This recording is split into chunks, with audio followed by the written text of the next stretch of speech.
everybody, this is Gary Vaynerchuk from WineLibraryTV.com, and as you can see, not in the normal set, no table, no action figures, a little bit more calm. I feel like I'm a little bit more like PBS'd out today, which is good. You know, maybe it's because I woke up at 4 to take a flight out here to Napa. That's probably a lot more to do with it. But this next interview, I think I'm gonna have a lot of fun with. We're going through a series of interviews here. First, because this man has amazing sneakers.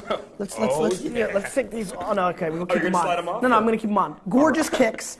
But more importantly, he rolled in with a package that I've never seen before in the wine industry. And I'm gonna let him talk about it in a second, but why don't you tell the Vayner Nation who you are, what you're doing here, and then a little bit about yourself. Yeah, absolutely. I'm Hardy Wallace, and people may know me from Dirty South Wine, which is a wine blog I've done for a couple of years. Dirty South, baby. Absolutely. Dirty South. Straight from the ATL, where wine is meant to be crunk.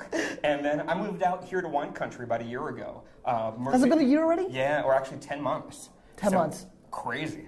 It's insane. Like Go ahead, tell them the story. So I came out last year. Murphy-Goode Winery in Healdsburg were looking for someone to do all their social media for 6 months, to do really what they call like the wine country dream job. A couple thousand people applied, and somehow, I have no idea, they picked this dirty bastard. Don't bullshit. Why did you win? I worked really hard. Yeah, you did. I worked really hard. I was really hoping you weren't going to go with good looks. No, that's true as well. Thank you. But I'm glad you gave you know what I think about that. Yeah. And so I really think that that's what you did. I was in a tough spot during this. I literally would get an email every day from a contestant. So I had to kind of stay on the sidelines because I had like 8,700 of my fans enter the contest. But I stayed away from it and watched. And you really did work obnoxiously hard. I worked 20 hours a day for 4.5 months. I was very fortunate though. I was laid off from the tech industry last January. I had a job that I was doing, What were you doing? I was working for Kodak, and I managed all of our U.S., Canadian, Central American distribution channel. Got it. I was on an airplane about 150 days a year, and it was something I did because I could do it, but wine had always been my passion. It was what I loved, and I kept telling myself that I need to find a way that I can get into the wine industry and still pay the bills, still pay the mortgage. I still had all that stuff in Atlanta. I was so fortunate last January to get laid off.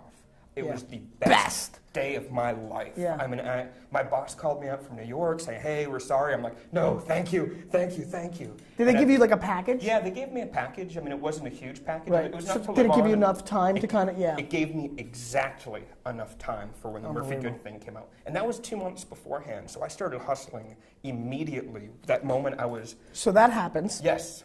So that happens. I get the job. You win. I win. Which was an amazing feel. Did you feel like a little bit like American Idol? It was crazy, yeah. It really, it was just so much disbelief because I worked so hard for it, and I had prepared not to get it. So I started... Were you kind of like hedging your mental bet? Yeah, I figured I put in that much work. Who did you think was going to get it, if you didn't get it? You know what, I didn't know. Because you really thought you were going to get it. No, you know what, over the course of... Don't politically correct us. No, you definitely thought you were going to get it. I woke up that morning that they made the decision, and I thought, at the very best, I have a 1 in 10 chance. They narrowed it down to 10 That's people. right. And I thought, with what they were looking for, I thought I might be too far out there for them. Got it. And the stuff that I've talked about before, I mean, I've never been that connected to the California wine industry. Got it. Everything I wrote about was Germany, Alsace, Burgundy, Rhone, and this was kind of a new frontier for me. So I didn't think I was the right guy. I thought I had the chops, and I thought I had the effort, and I could do it. And the passion and the hustle. Oh, without a doubt. But you just were worried about the connection. Yep. So you win. Yes. Now what happens? So 6 months, the most fun 6 months of my life. I mean, I hung out in Healdsburg, ate well, drank well. I mean... Did you gain weight? Yes. How much? Probably about 15. Really? I've shaved off about 10. So it was kind of like your freshman year of college. Yeah, I mean, when you think... You put on your Napa 15. When you think... Or Sonoma 15, excuse me, hey. I'm sorry, Murphy-Goode. I know that, I'm sorry. So when you think that within 2 blocks...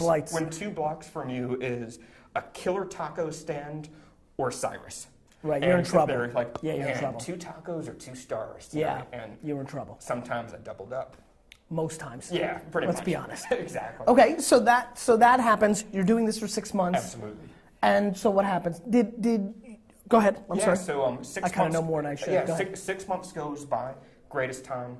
At the end of it, offer to stick around, whether it's within Murphy-Goode or other parts of Jackson family, which they're owned by. They offered. Yes. So that was a nice feeling. Oh, it was a great feeling. I mean, beautiful, beautiful ops. A few other things popped around, both in South America, both in France, some stuff here. But you know what? One person came to me and said, you know what? You've got a lot of options. You've got a lot of things going on. What would you do if money had no object in your decision? And I said I would go to work for Kevin Kelly, who makes this wine in your hand. He had been my favorite winemaker for about 2 years domestically. He and I became really good friends. And did you stalk him? No, you know what? I really didn't. It was, yeah, pretty Just much. kidding. No, I mean, what's your favorite wine Kevin ever made? Oh my gosh, it's one that's in barrel right now. But how about Pre? Something that people know out there. No, it would be nothing that anyone's. It's 100 cases of wine made. It's a 04 Selenia Heinz Ranch Chardonnay. It's before, and I'm not just saying it because I work for the guy, it's the best domestic white wine I've ever had in my life. And it's one of those, I'm a big defender of California Chard, and I think a lot of it needs to get beat up. This is that one that holds true right down the middle juice. That's just, it's what Chardonnay is supposed to be. It's good, man. And so that's what you wanted to do. So that's what I wanted to do. And so this person said to you what? So Kevin said, hey, you know, there are two of us in the business. Join us, and I want you to come on. So now there's actually, he hired two people, so myself and Angela, the assistant winemaker. Let's go ahead and... And so what's your official title? What are you doing? My official title, we've been trying to figure that out. I think we like merch man right now. I like that. From the music industry. Yeah. It's sales, marketing, social media, sweeping the floor, cleaning the toilets, doing deliveries, doing every single thing. What are you excelling at? The toilets? Oh yeah, absolutely. Yeah, dominating. Totally. Dominating. Those guys love it. I mean, it's like flush or pull. I don't know which way to go. Blue water. Did you put like the blue water thing in? No chemicals. Green? Any of this stuff. Right. What am I thinking? We're California. hands right. off. Okay. So tell me about this, because this is going too long because we're having too much fun. No problem. Tell me about this. So this is the wine that I focus on. It is called the Natural Process Alliance, or the NPA is what we really call it. This reminds me almost of like the WCW, like New World Order spoof from like WWF, like wrestling. It's almost that way. I mean, it's, you know, there's no Iron Sheik involved. There's no. Did you see about the Iron Sheik and I are friends on Twitter now? Did you see this thing? No. You were about to faint. I'm going to show you this after we're done here. Awesome. The Iron Sheik tweeted at me because you know how I always have this rubber figure. He said, "Gary V, you respect the Sheik. I love you."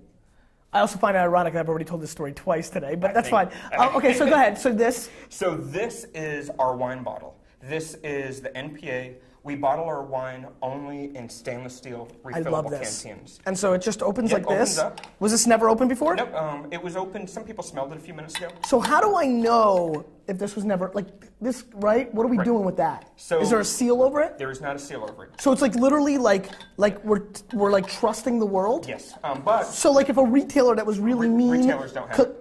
Okay, retailers don't have it. It is only available. You don't like retailers? No, we love retailers. I'm kidding. But it's just because of the seal, and we're so small, I mean, we're 800 cases for that. Will this go retail? Maybe. We'll and see. if it does, you'll do some sort of seal. Got it. We've looked at seals, bands. Sure, rubber band type thing. So this is. Look at the color. Sauvignon Blanc. So now you might know this because I know you've watched the show in the past. You know I'm pretty dissy about California Sauvignon Blanc. Is this similar to your feelings about Chardonnay, which is that most California Sauvignon Blanc does deserve a punch in the face, but if done right, it can do so. Now, why is this so cloudy for everybody at home? Okay, so first of all, the NPA wines, well, let's get to cloudiness. This is 1/3 skin contact. God, this smells great. 1/3 whole cluster, and then 1/3 is just pressed traditionally. I like that you can pour it back in like this. Oh, yeah, absolutely. So, and then you get to keep the bottle. You keep the bottle. And drink water out of it? Drink water, but the best thing is at the tasting room that we've got, people come back, they bring their bottle back. And you fill it up? And we give them a brand new sterilized one. So they come back every week with their canteen. I love it. It's neat. And at the restaurant level, we come every week, I'm filling up canteens. I'm dropping them off to places. How much is this retail? Retail, once you buy the canteen, $12. $12. And it's organic. It's never gone through any modern winemaking processes. So it's native yeast. There's no enzymes. There's no acid added. It's just pure organic Sauvignon Blanc. So I can tell you, I've been fortunate enough to have this style once or twice, max, before. And so you're starting to get into that orangey hue. You know, you start thinking about Graviner. You know, you start thinking about, that kind of style, Radicon. Absolutely. And on the flavor profile, you get a hint of that. kind of an in-between, which I think is a great stepping stone to when you get into those Friuli, Trentino super wines up there. This is quite interesting, Hardy. This is really interesting. I'm really mad that you guys hate retailers and you won't sell this to me. We don't hate retailers. But it's okay, you hate them. But, you know, but I mean, this is very interesting to me. Well, the one thing too is not just being nice interesting now. You know, like this is very interesting. We sell this only within 100 miles of the winery. This is local wine meant to be consumed locally. It's so fragile. There's no sulfites added to this. How long would this? So explain to people at home. Because of that theory, like if you were to try to sell this nationally, what would happen? Let's say Wine Library. Let's say you and I made a deal off camera. Yep. What would I have to do? Like, how would we have to buy this and sell this? I don't know. I mean, because even a reefer, you're never sure how, in a refrigerated truck, sometimes they heat up. I mean, there are no sulfites in this wine. I mean, we do sulfur a couple of our wines that when something needs it, it gets it. But this, it doesn't need it. So we've given it like this. So it's almost like overnight air freight. Is San Francisco the city getting this at the restaurant level? So there's 6 places in San Francisco. Once again, San Francisco wins. God damn it. I mean, but you know what? This is the second vintage for this. I made a flight out here last year just to try this wine. This is really neat, man. Thank you. Yeah, this is really cool. And so, one thing on the pricing I didn't understand. You said 12 once you buy the container because you guys refill it? Yeah, so we refill it. So what about the first time? So the first time, the canteen is $20. It's our cost. Jesus Christ, these things are expensive. They are. But these guys are much smarter than all of us. Yeah, and you're only getting $12 for the wine. They're getting 20 for this piece of crap. But we refill it. I mean, most of our canteens have been refilled 15, 20 No, times. I get it. But I mean, let's talk entrepreneurial. These guys are geniuses. They're selling this thing for 20. But the thing is with that is pure. I mean, that stainless steel. There's no BPAs in there. We looked for the cleanest, absolute cleanest person we could So this find. is literally the cleanest wine project in the world. It is. I mean, there's zero waste in that packaging. But not only do we do that, I mean, because not everyone wants a canteen. Our restaurant projects that we do, we're doing a ton of keg wine. And yeah, we're keg wines. You know, the big themes that, wow, what an interesting day. Iron Chic, keg wines, and Sauvignon Blanc from California. It seemed to be the themes for me today. And not only with the keg wine, so we've got restaurants that are pouring this MPA juice on tap. Our tasting room, which opened last week, only on tap. All tap. All tap. You should tell somebody who just was sitting here, he's going to be devastated when you hear that. So, how many wines on tap? 6. And so, really interesting. I mean, and the wine's quite good. Where's the fruit coming from? This is Russian River Valley, a place called O'Neill Family Farms. Organic, native cover crops, ton of wildlife around it. It's not just monoculture organic farming. So we're tasting a little raccoon crap and, without a doubt. Yeah, easily. Yeah. Squirrel. Dirty bird coming. Sneezing. Yeah, absolutely. Do that sound again? That's amazing. That was very good. That just made my day. Very nice, man. So this has been, through the internet and contests and progressive thinking, you're in a very interesting, happy place 18 months later. I wake up every morning just thanking Kissing all the stars. cantina. I live in the most beautiful place. I work for the winery. That's my dream winery. Do you hate Atlanta now? No, I love Atlanta. Okay, just want to make sure. It broke my heart. I had to sell my place in Atlanta 2 weeks ago. Is that right? I mean, I loved it. That was like closing a chapter? Exactly. Yeah. But it's just, it was my crib, and it was just my... Where did you grow up? I grew up actually in New England. I lived in New England. Wait a minute, are you a Patriots fan? I mean, Steve Grogan broke my heart in 1983, 84. Yeah. I mean, I have never... Eason and those guys. Hate those guys. Okay, so sorry, you're not a Patriots fan? No. Are you a Dirty Bird fan? Yeah, I'm a Dirty Bird fan. Okay. I mean, that I can handle much better. Yeah, I went through the pre-Vic years, the post-Vic years. Were you there for Jamal Anderson? Yes. 98, big year. Should have been Jets, Falcons, Super Bowl. We screwed it up. But oh well. Yeah. Buddy, it's a pleasure, man. Thanks, it really man. is, man. Gary, it's good to see you. Really appreciate it. Cheers.